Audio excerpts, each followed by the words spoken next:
Welcome to Women in Power Active, an initiative started by UR Sportswear to empower women to find their own active adventure. I'm your host, Jacalyn Gross.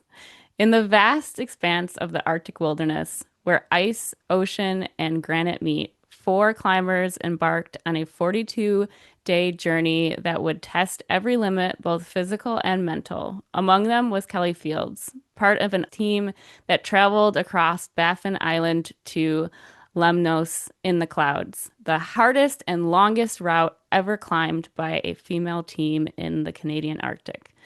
This expedition was a study in self-reliance, trust, and strength it takes to navigate an unforgiving landscape and the complex terrain of identity and belonging. Today's episode, Kelly shares what it took to lead, suffer, and ultimately succeed in Eglington Tower, and how this climb became a reflection of something far deeper than the summit itself. Kelly, I'm so glad you're here. I have been looking forward to talking with you since we reached out on Instagram. So thank you for doing this. Oh, thank you. It's so good to be here. So we always like to start at the very beginning because like I want to get into the story, but I also want to know a little bit more about you. So can you tell us like how you became an active person? Yeah, definitely. I was introduced to the outdoors by my family. We played outside and adventured outside a lot growing up. So we'd go camping all the time and canoeing and biking, and climbing was an extension of that. It was actually like one of the main focal points with my family. So I started climbing outside when I was 2, Wow. and it's been all downhill from there, basically. Yeah, I started working at the climbing gym when I was 13, and then apprenticed at a guide service at 18, and then at 19 I became a full-time guide. So that was in 2010, and that's what I've been doing for work since. That's incredible.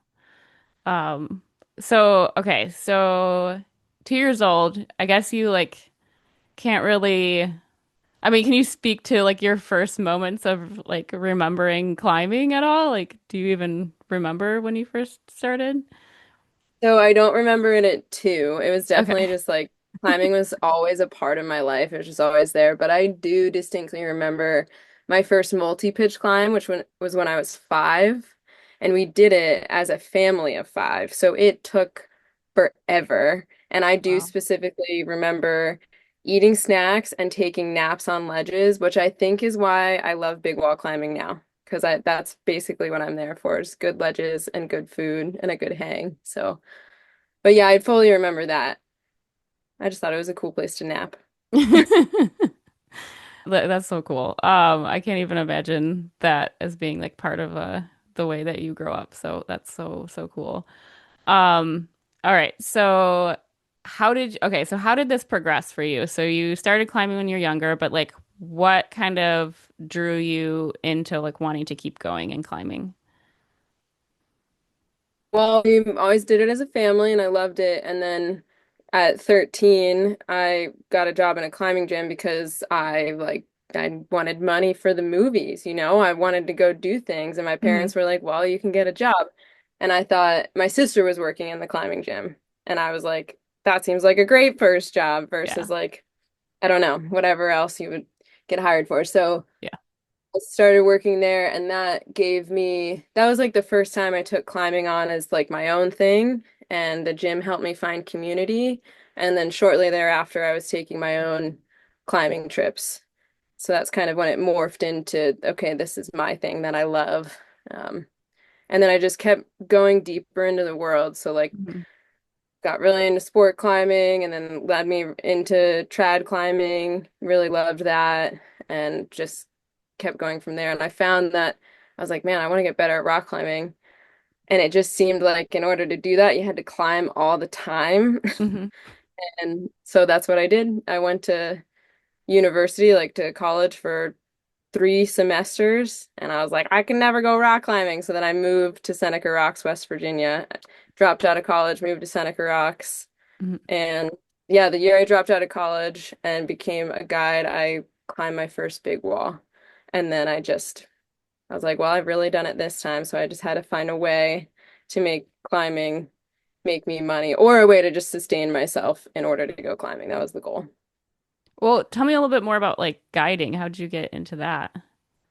I was apprenticing at a guide service at 18 Okay. and like a little bit more. So my mom was a high school teacher Hmm. and she sponsored the outing club. So she would bring like all these high school kids out all over the country. They went on insane trips for a high school. And in doing that, she would hire guides for these kids programs. And there was one guide service in West Virginia that we used throughout the country, actually. And that person became very good friends with my family. Tom Cecil, who owns Seneca, rocks mountain guides. And so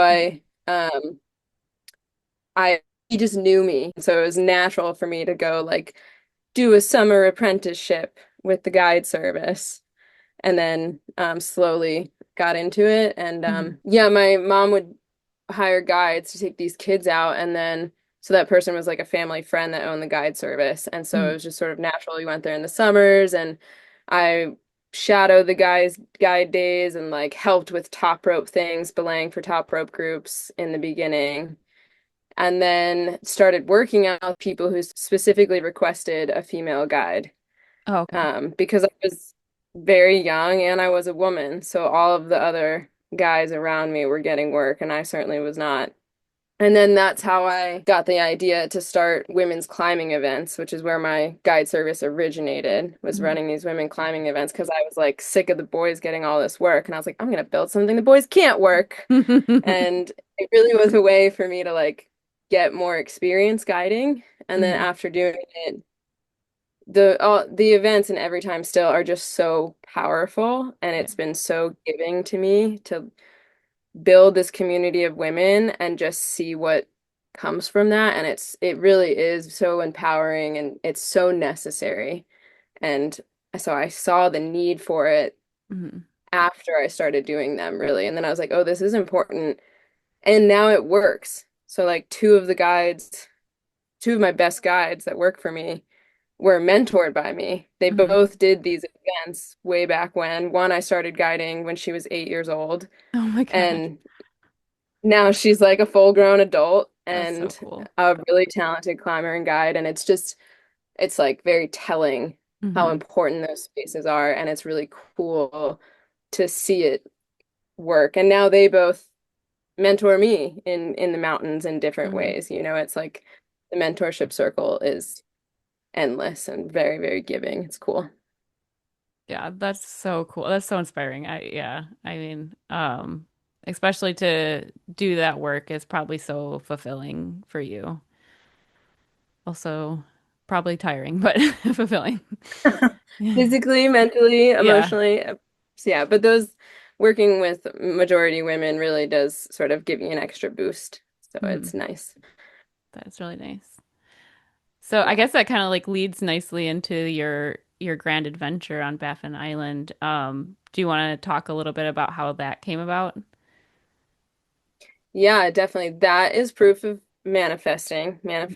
It works because it came out of nowhere for me. So the three other people I went with had been planning the expedition for like a year. They'd put a Oh, lot wow. of hard work, a lot of research, and a lot of time and thought and heart into all of the logistics and where are we going and what do we want to do. And this was Shira's brainchild, and she had been to Baffin once before, and she said, I want to go back with all women. And she had her reasons for seeking that community Hmm. and put together this team. They had been planning it. And then actually the person I mentioned, the mentorship circle, Yeah. um,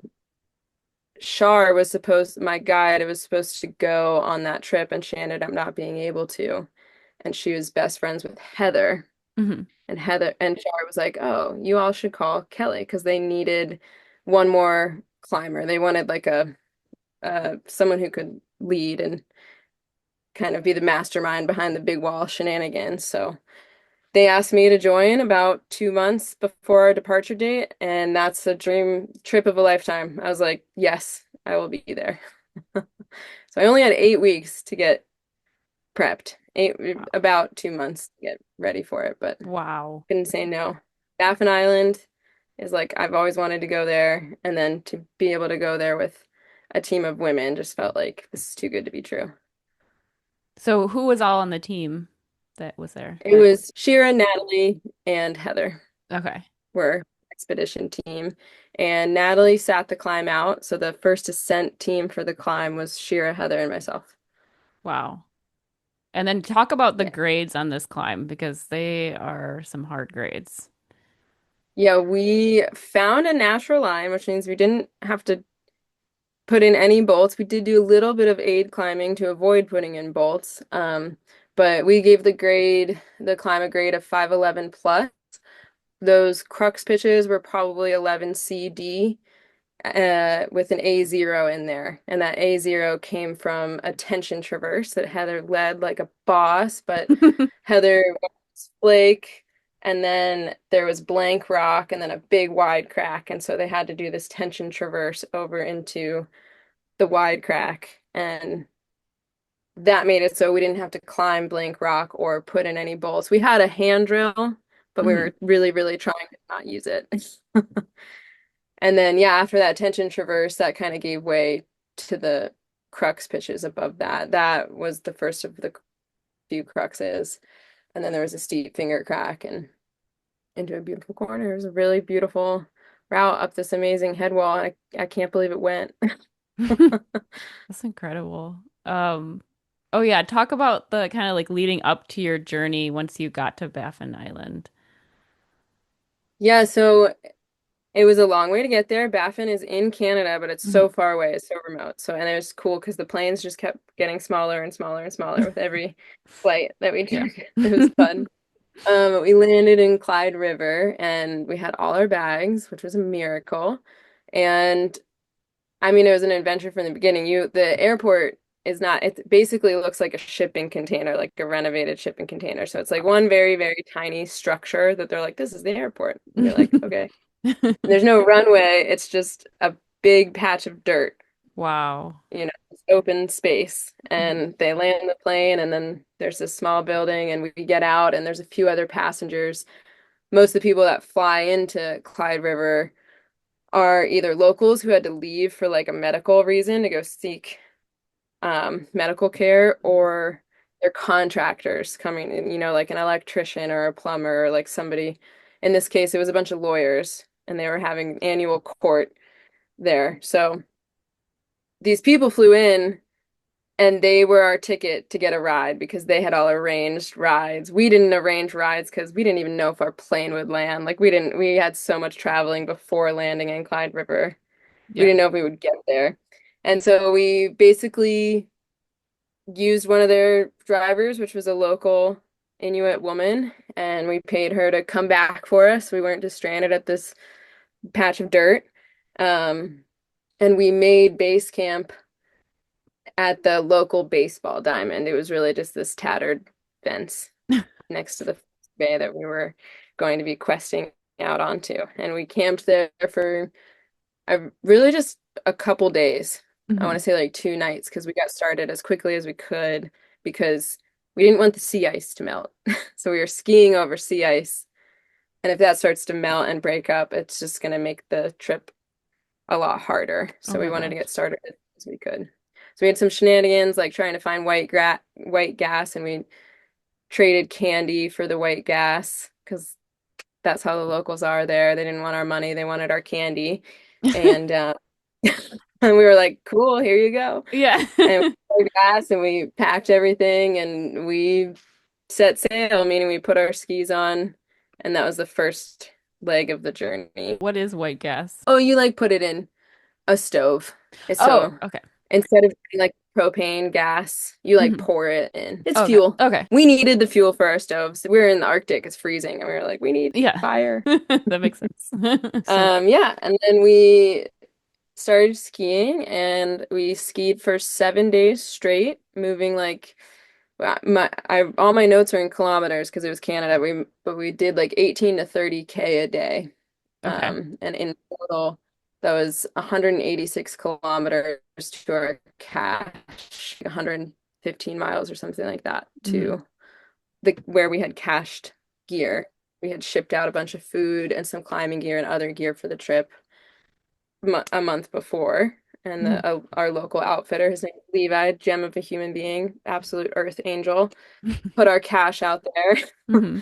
and we found it 7 days later, and then made a base camp there at the base of Eglington Tower. Skiing was awesome. It was basically like cross country skiing across this ever-changing sea ice, which we had a learning curve for. We had to switch to a night schedule, which is possible there because it's 24 hours of daylight, but it does get colder at Hmm. night.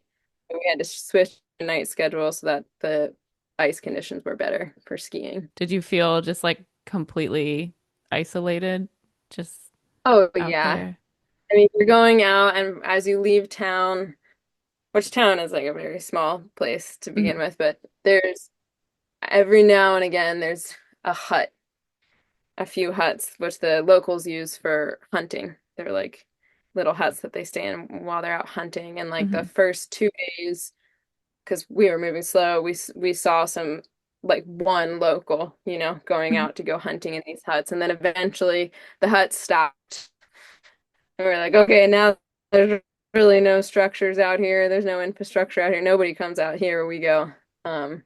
And we didn't really feel alone though because there were polar bear tracks. Oh my So we were gosh. like, we are not the only animals out here. Mm-mm. We didn't see any polar bears, but we did see some tracks. And I think, we didn't have any run-ins because A, we were just lucky, and B, the ice conditions were still good. So the Hmm. polar bears will start coming to shore when that ice starts to melt. Okay, that makes And then sense. they lose the food source and turn to us. Yeah, it's very scary. And polar bears are pretty aggressive, I hear, so no thank you. That was like probably the scariest part for me, like getting ready for the trip. It was like this is the one variable that I've both never dealt with and have no control over. Right. Yeah, exactly. And skiing at night. I mean that I can't imagine that. Oh, I guess you said it was daytime too. So that's so It's cool though. daytime all the time, which is like its own little fever dream, Yeah. Like 24 hours of daylight is a very odd thing. Hmm. Which is it's cool for doing things outside because you can Yes. just keep going as long Yeah. as your body can, you know. Hmm. Yeah, I mean, when we were skiing during the day, it was just like slushy and the ice was melted and we were moving through water or we were moving through deep snow and it's just horrible. And at night, it was just like moving across an ice skating rink. We were just flying. Wow. That's so cool. And so you would set up camp each night and then um you had like tents and things. Yeah, so Okay. we skied out on the sea ice and we tried not to ever get too far from shore, Hmm. because there's more polar bears out there, and that's just if there are open leads, so if there's cracks in the ice, the best way to cross them is often close to shore. So there's a lot of reasons to stay close to shore, although it's hard to do because that space is it's enormous Yeah. and you cannot judge distances, and it's just like all this optical illusion where you think the shore is right there and really it's like a day away. You're Wow. like, whoa. But so we stay as close to shore, as was reasonable, and then would camp on shore each night. Hmm. We really didn't want to be camping on the sea ice because it's moving. It's a moving medium. So, Hmm. and a lot of other reasons, it's just more comfortable to be on land and all of that. We Yeah. pitch a tent. We had two tents between the four of us, every night, and then wake up the next day and do it all over again. We made like a temporary base camp, and then the next day kind of scouted the route a bit more and really decided this is where we want to be to set us up for success for this climb. Hmm. And then took a day to pack and organize, and then started the route, I think, on the 19th. Yeah, June 19th. We headed up. So you said one of the people that came with you, I think it was Natalie, that didn't want to do the climb portion of it. Hmm. Yeah. She had just opted out. I mean, Um, a party of four in terrain like that can be extremely helpful because you can have two people hauling a bag and two people getting the rope up. So a party of four is really, really helpful. But if you haven't done a lot of wall climbing and you haven't done a lot of first ascents, a party of four can seem very overwhelming. Hmm. and could easily get clustered. So I think there were concerns on her end for that. And then also, we're just doing this huge thing. So Yeah. it didn't feel right to her and she didn't want to go up there. She helped us hike stuff to the base, gave us weather reports through the radio from below. But yeah, she just decided not to climb on that trip and probably did the scarier thing, sitting down in camp alone with the polar bears. I know exactly. Yeah, maybe she probably wanted to be up there at a certain point. I want to That's be there. yeah, exactly. Well, that's yeah, and that's super helpful too for weather reports and things like that. That's awesome. So support from the ground. That's great. Um, so any like Yeah. particular parts of the climb that like really stood out to you, like or challenged you? The rock quality was really, really good. I mean, the bottom had some ledges with loose rocks because it was very low angle and relatively moderate down low. So, moderate low angle terrain, especially untouched, is going to have loose rocks on these ledges. That got to this striking, beautiful, vertical to slightly overhanging head wall. And that rock was just really good quality. Hmm. And from below, we could see a natural line that went pretty much all the way, but there were like what looked to be like 200 to 300 feet that I just couldn't see any natural features from below. And I was like, that could be blank. That could be really hardy climbing. Maybe we got to place a bolt, or maybe that's where we're going to turn around. I don't know. Hmm. Like we could pretty much see a line until that point. And so it was cool to get up there and have that line just keep giving. And that was these steep finger cracks. So the cracks were so small, you just could not see it from the ground, even th looking through the phone and stuff like that. But really good gear, really good splitter cracks. And that led us to the top of that head wall. And the other fun part was we did sleep on the route, and I loved the ledge that we slept on. But ledges are my favorite part about rock climbing. And we got to like level this one out. So we got to make it our own. We like threw a bunch of rocks down and yeah, we started moving at 9:30 and then fell asleep at 4 a.m. That's when we went to bed. And then we woke up the next day and pushed to the summit.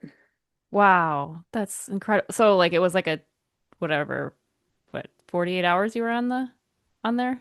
49 total by the Okay. time we got back down to base camp. Yeah, it took us 11 hours on the descent, which was basically it felt like a whole other rock climb in and of itself.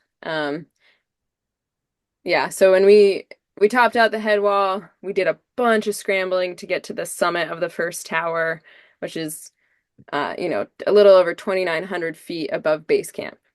We did about 1,800 feet of vertical rock climbing to get there. So it was a massive wall. And when we got to the summit of the first tower, the very summit of Eglington Tower was just hiding behind it. So you have to do a few hundred more meters of a ridge traverse and done. Mhm. And we're like, well, we're not going there today. We're going to call it good here at the summit of the first tower. So we didn't make it to the technical summit of Eglington. But if when you look at pictures or whatever, you'd be like, oh yeah, that's the top of that tower. And then we took pictures and celebrated, and then yeah, started the descent, which took 11 hours. We basically tried to descend down a gully for as long as we could.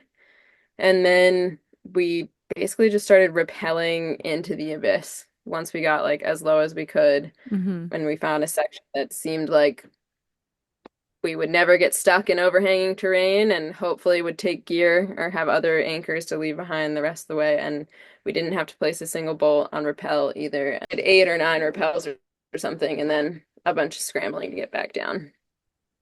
And Wow. yeah, by the time we got back to 9 hours and we were cooked. Yeah. We were exhausted. That's incredible. Oh my, I'm beyond impressed. Like I can't even, I don't have words. Like that's so brave and like what an experience to get out there even.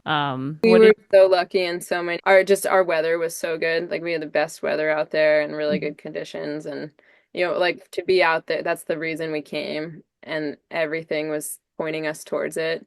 We were just like, we have to do it now. For right now, the only reason we wouldn't do it is our own minds or our bodies, whatever. But the point is, it would be our limitation because everything, somebody is taking care of us out there. Like Mhm. The weather's perfect, the rock is perfect, so we have everything we can like need to set us up for success. All we have to do is dig deep and do it, and we did. And I feel really lucky to be able to go out there and do something like that. It was quite a gift for sure.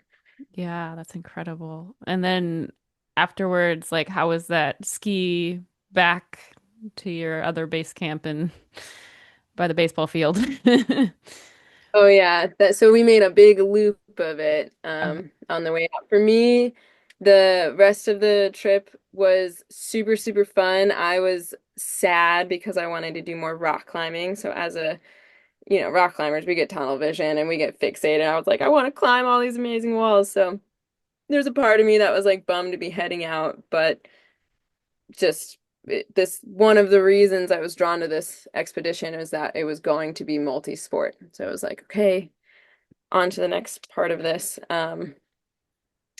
And yeah, we skied to a pass, Hmm. like a mountain pass that we had to go up and over. Yeah. That was 5K, so not too long, but this is untraveled terrain. So there's no trail.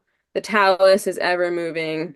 Like there's just these huge rocks that we're going through, this huge boulder field that's steep and loose and like, you know, this is like you're talking like car to house size boulders Yeah. rocking Wow. on you while carrying an 80-pound bag. And we had so much stuff, like we had to get, we had cached a bunch of gear. Hmm. Levi wasn't going to come back. Our outfitter wasn't going to go back to that spot to get our gear. So everything we had cached, we had to bring over that mountain pass. Hmm. So way heavier than the loads we skied in with. Wow. Um, we went up over that pass. We took 3 days to shuttle gear back and forth. Those 3 days were the worst 3 days of the trip. They sucked. It was like pretty or whatever, but you're like, oh my gosh, this is hard. We were shuttling the stuff over the pass.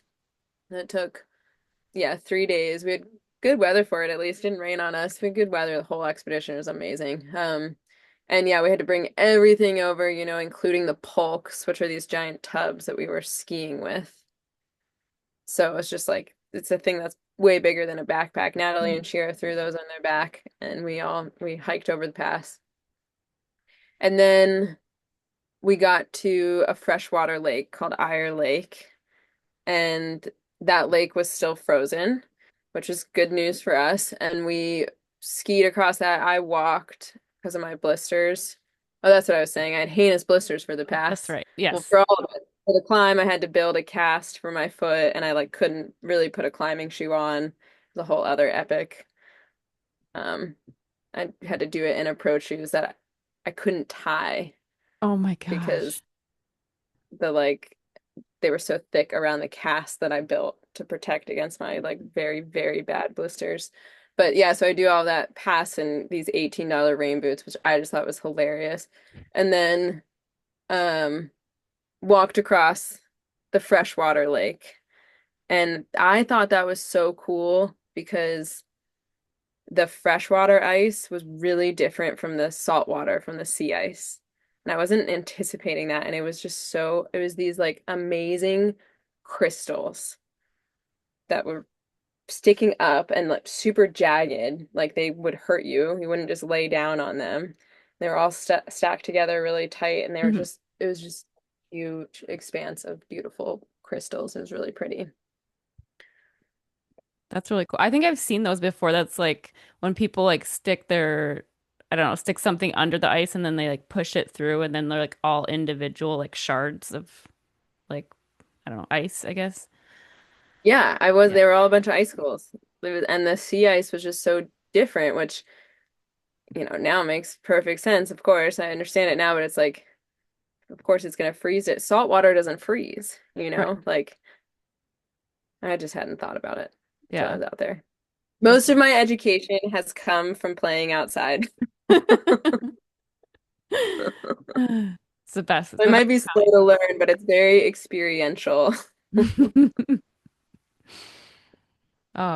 Yeah, so I guess like once Like, what is that feeling like when you like finally got back and like was done with this huge, huge undertaking? Like the thing you set out for, you accomplished. Like, what did that feel like? Well, I will answer that, but I will quickly tell you the rest of the journey. Oh, Really, I'll yes. be super quick, but we No, take your time. there was more. So we went across the lake. We got to the mouth of a river. We did a base camp at the Kugeluk River for a few days. We did try to do one more climb, but we ended up bailing from it. And then we floated down the river in pack rafts over the course of 2 days. Got to land, cached a bunch of stuff because that was now a spot that Levi could access. And then we backpacked back to Clyde River. So walked back into town. And now backpacking, same thing. There's no trail. It's just this wild, untouched earth, which was amazing to walk across. It was the whole journey in and of itself. And then yeah, eventually you could see telephone posts and like power lines rather. That's what there were, and we're like the big city because you could see like power lines. And we made it back into town, and that was 29 days, consecutive days in the wilderness. So it was just good to be back where we could get to some Wi-Fi and call our loved ones. Oh my gosh. Yeah, I'm sure Yeah. everybody was probably very happy to hear from you. Not being able to contact you for that amount of time is probably really stressful for everyone else. Yeah, and I'm just giving updates like we saw polar bear tracks. Yeah, not the stuff people want to hear. Yeah. But we came out a week earlier than expected. When we came down from that first big climb, we kind of talked about doing another, and the consensus was to leave. And it meant that we were out a week early. And Natalie flew out the next day. She changed her flight. The rest of us were not able to change our flights. So we spent a week in Clyde River. And that week it turned out to be a huge gift. Like you get out from something like that and you're just like, oh my goodness, I want to be at home. I want to shower. I want to eat food. So it was a little draining in that regard because it was Mhm. like, okay, we still got to find a place to camp in this town or we got to eat dehydrated meals still and things like that. But the local Inuit people they're just so kind and they were so welcoming.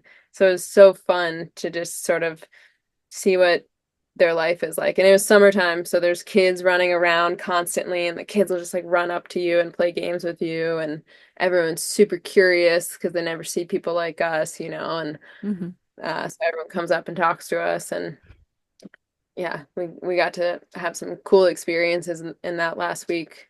We had narwhal encounters. Narwhals came into the bay and we got to watch them Wow. from the shore.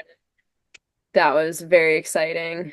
Um, and and we flew back and we were back in the land of cell service and reality and all of that.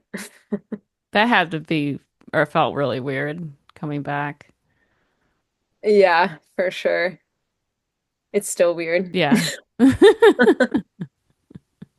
It's still weird. But it's always fun to know. I think one reason I like playing in wild places is especially, yeah, really remote ones where people aren't is that place is always there. No matter what I'm doing, like Hmm. I could be really busy or whatever's going on in my daily life. I can picture it and I'm like, that's what's happening in the Arctic right now. Like there's just a waterfall or there's just wind blowing or like whatever's happening is there all the time. And it's very comforting to me in my daily life to know that there's these places of serenity, of peace Yeah. and that are just existing. And I'm like, it's a good reminder. I too can just exist. Yes. That's so true. I'm gonna try that too as well. Like when things Yeah, get and the super little overwhelming. oh yeah, the little Arctic flowers are up there vibing and Hmm. it's good to know. Yeah, that is. Okay, so my question was, how do you feel now that you've like completed this like epic adventure? Like, how do you You feel now? probably noticed you probably noticed that I tried to dodge the question, probably because in some regards I'm like very much still processing it. A long trip like that, there's lots of highs and lots of lows. Hmm. And I think overall, I'm just sort of,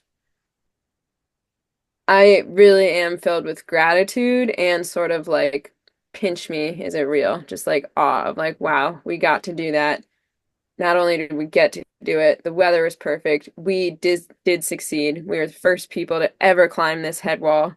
Eglington Tower had been climbed once before in like the late 50s, via a third class goalie, scrambled to the top. So this technical head wall, nobody's ever attempted.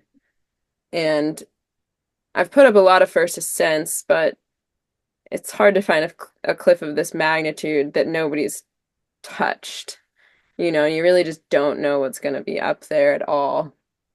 Um, so yeah, how does it feel? I want to feel I feel really proud of what we did up there, and I guess I hesitate on it because I'm like, I think of Mary Oliver saying, what's that quote?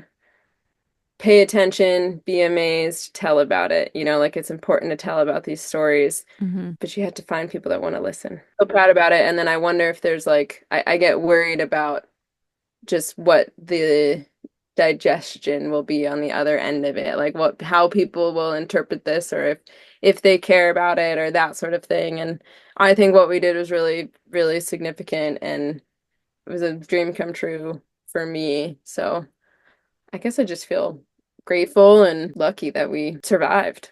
Hmm. Yeah. Yeah. I mean, on one hand, it went well, but like there's so many things that could have gone wrong where you couldn't have done that. Like you said, like appreciating the fact that the weather was perfect and everything worked out well. Like that's you're so you're lucky, but also your luck kind of hit right at the time that you were also like fit enough to do such an epic adventure. So it's kind of like luck, but also hard work meeting together to, It's to get true. there.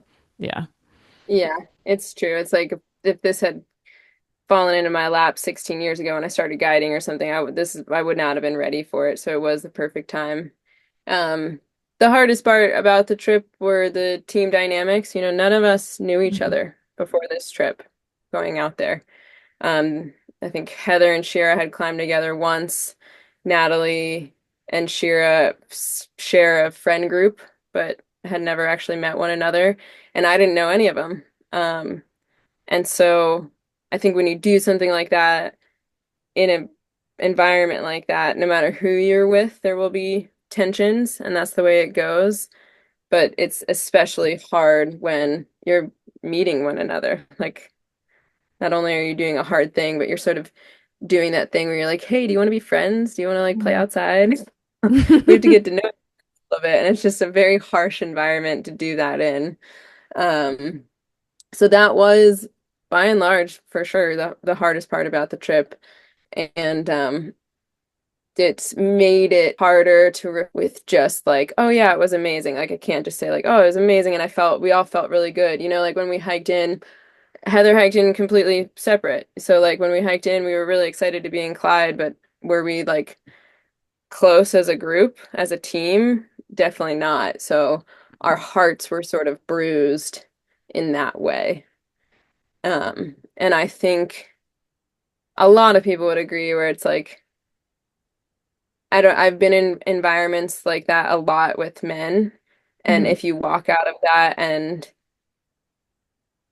it's okay. It doesn't hurt as much if those things happen with men because you sort of expect it and accept it going into it. As a woman Hmm. recreating or like playing in male dominated sports or industries, I expect there to be competitiveness. I expect there to be sticky team dynamics. I expect there to be bad communication.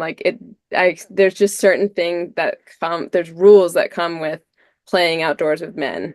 And I expect it. And I like put my armor on. And with women, I'm like, oh, I wanted to be best friends. Hmm. This sucks that we're not best friends afterwards.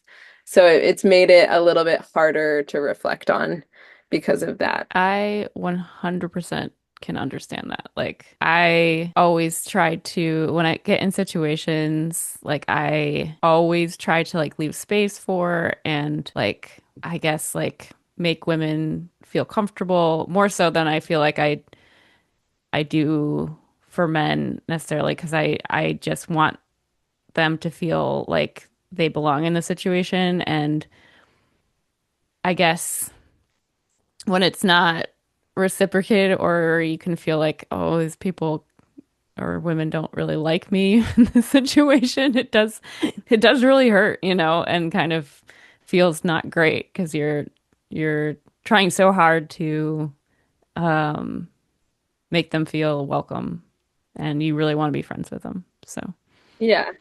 And it's like maybe it's just the biology that's shared, but there's something that even before you know that person, if they're another woman or someone that identifies like you're sort of like we share something. hmm We have this there's something connecting you already. You're like we're already connected. We can already bond easily because we have the same lens or similar lens on the world, right? And hmm when it doesn't actually line up like that, you're like, "Oh, that hurt. I already felt closer to you Yeah. even before meeting."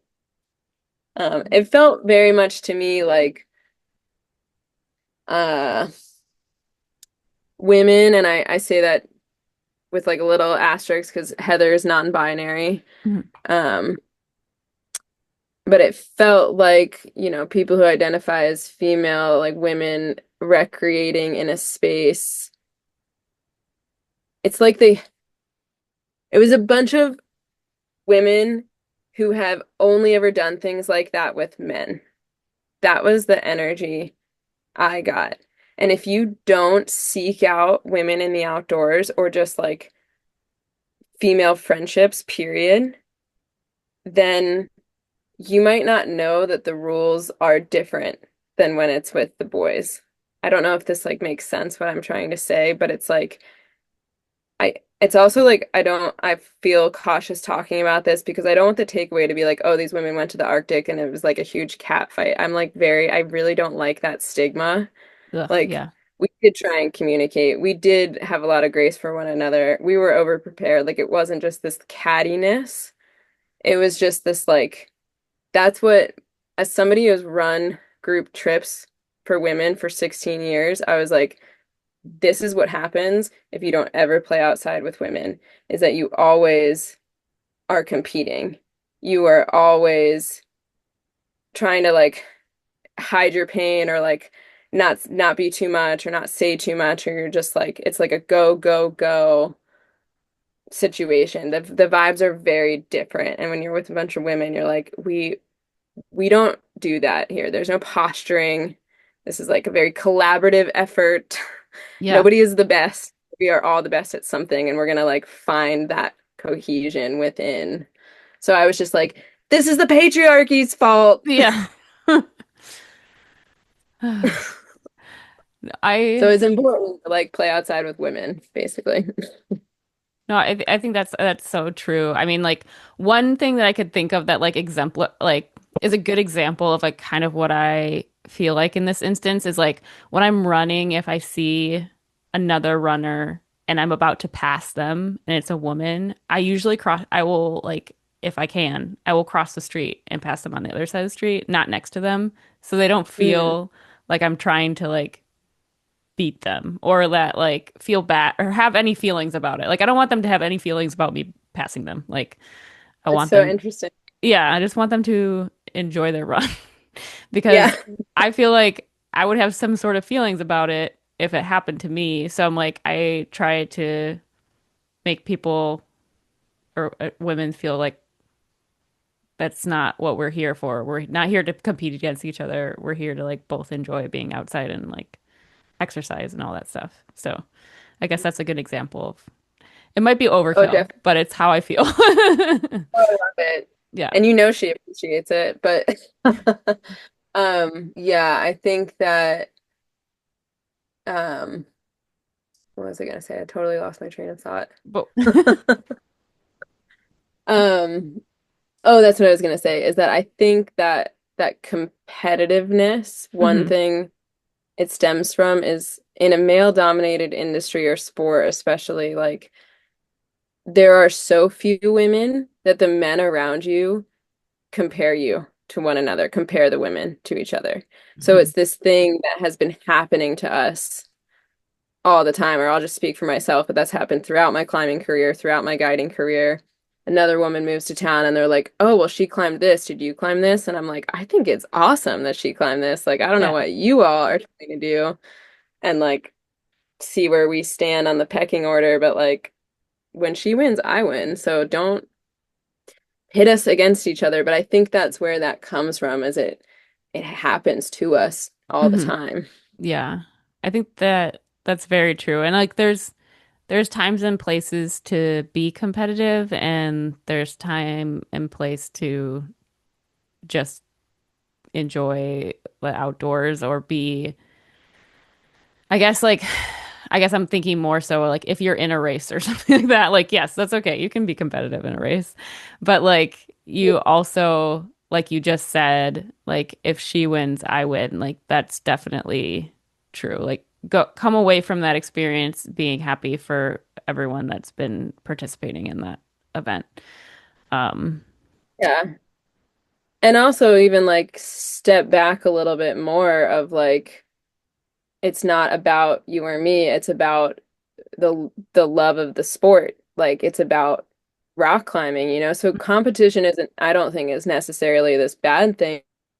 Opportunity for people to come together that love the same thing and try and push each other in a way that brings out the best in everyone, yes, but more so in the sport, in the thing that we love, in this hmm. thing that's like way bigger than us. And it's like we are like so true competition, I think, can be a real beautiful thing. It just can't be coated with ego because that's when it's now like I want to win so bad that if you break your ankle, I'm going to be happy. And it's like, that's not the energy we're going for. Right. Yeah. I want you to lose. I want to win maybe. Like, yeah, Yeah. I'm competitive, but I don't need you to like be harmed along the way. I want Yeah. you to be your best too, because that's going to Exactly. make me step it up even more. Hmm. Yeah, rise together, like definitely. Yeah. Um, Yeah. So the things are hard coming out of this expedition.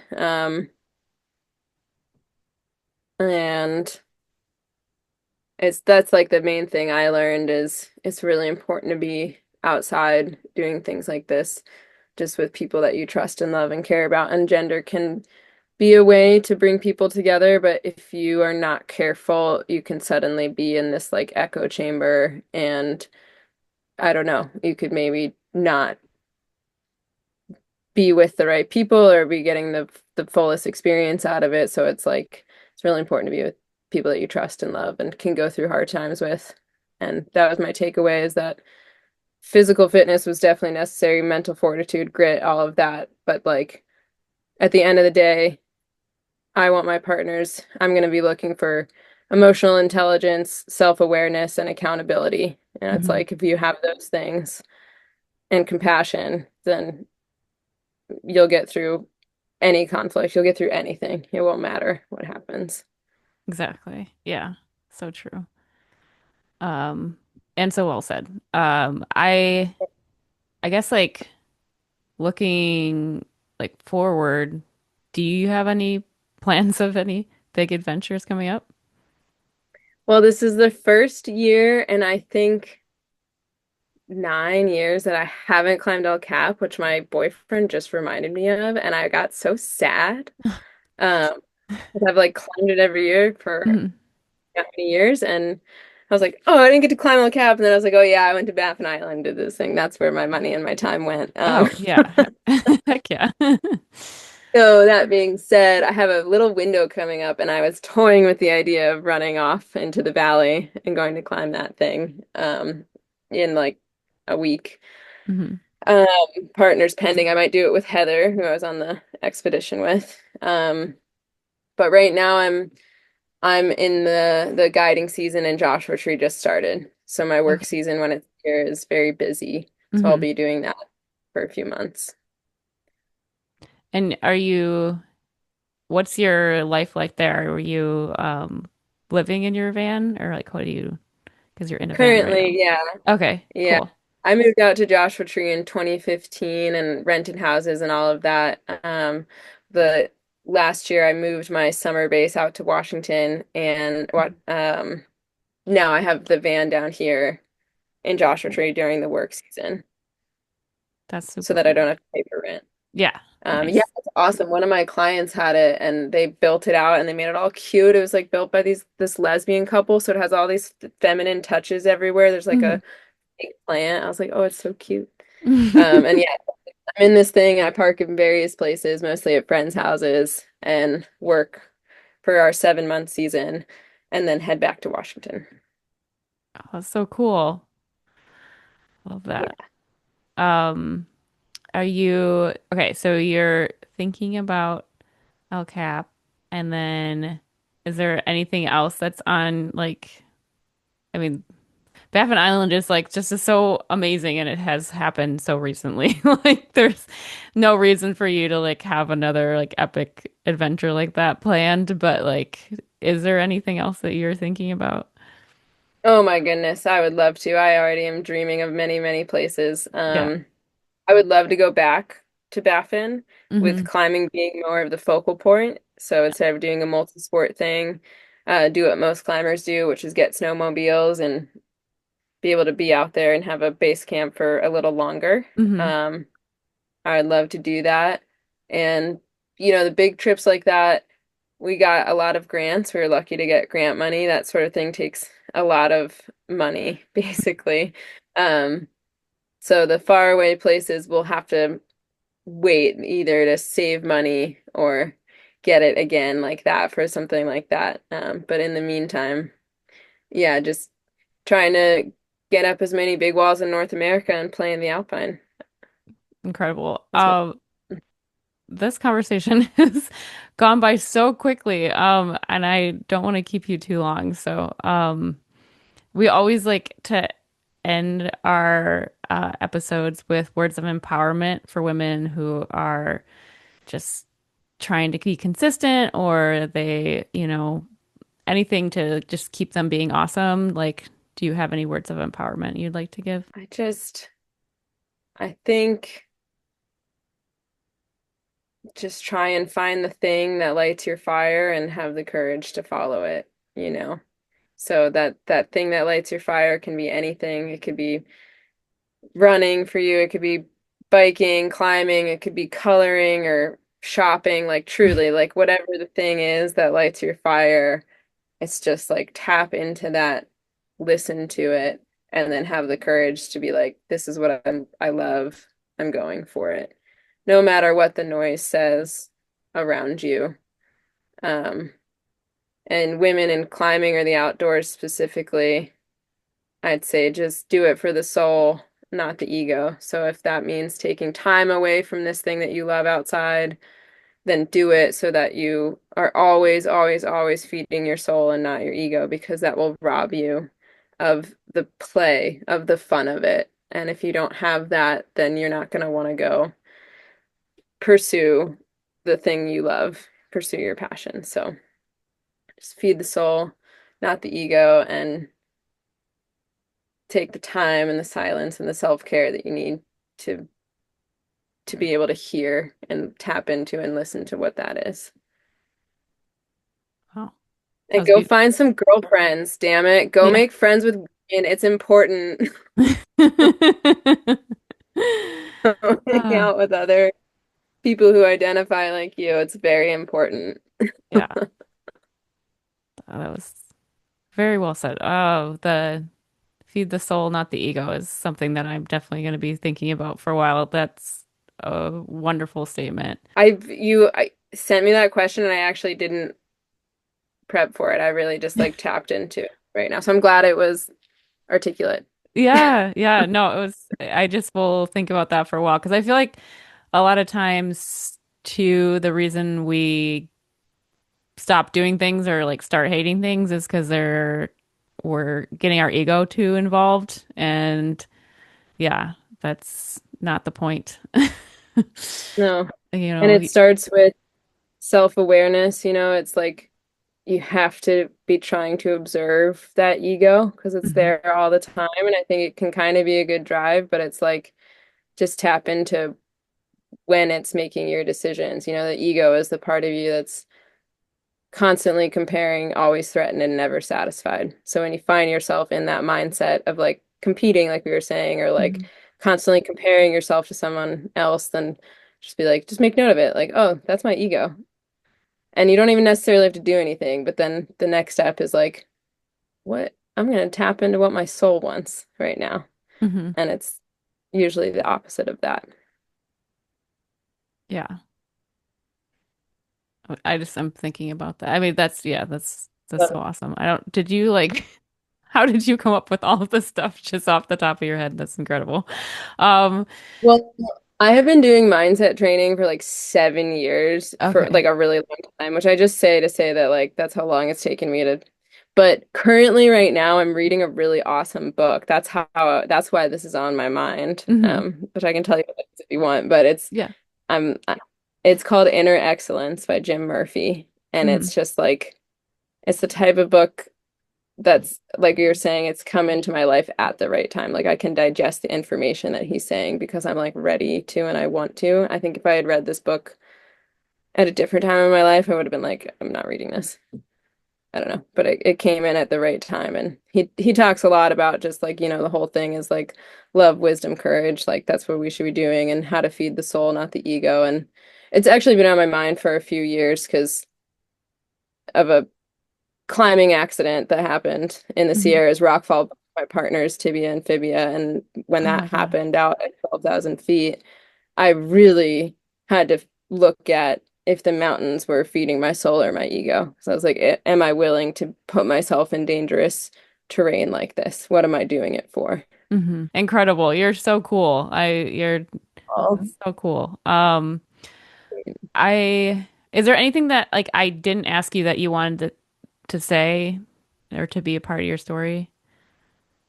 I don't think so. You're so cool too. I could talk to you forever. I just love that you're doing this. And it's like so important what you're doing is you're giving women a platform to use their voice. Like, hell yeah, that is Hmm. so necessary and so important. So I just think it's really cool. And I know it's a lot of hard work. So, like, and you're very, very busy. You do many things. So just keep it up. I think it's awesome. Yeah, Yeah. The I love only it. thing is if I could put a little plug for my Oh, business, I yes. Yes. Please do. probably should lean into doing that. But Hmm. yeah, Athena Rock Climbing is my guide service, and we do have permits nationwide. We bump around with the seasons. Mainly, we're in Joshua Tree, California, and then now in Index, Washington. And we also guide out of the Black Canyon in Colorado. And I try to get out to Seneca Rocks, West Virginia. So we're all over the place. Hmm. We have a pretty much all female guide team, really highly certified and experienced guides, and our like bread and butter is teaching. We love teaching.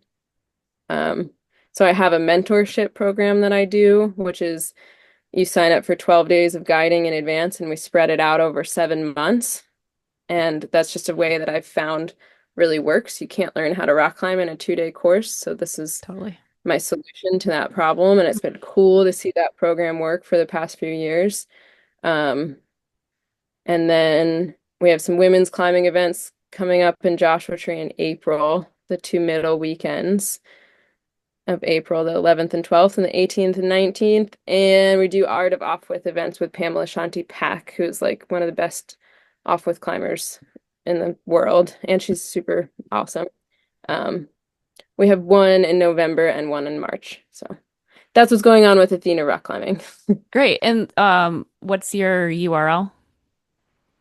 AthenaRockClimbing.com or Cool. womensrockclimbing.com. I somehow snagged that one. And we're on Instagram. That's also just Athena Rock Climbing. Great. That's awesome.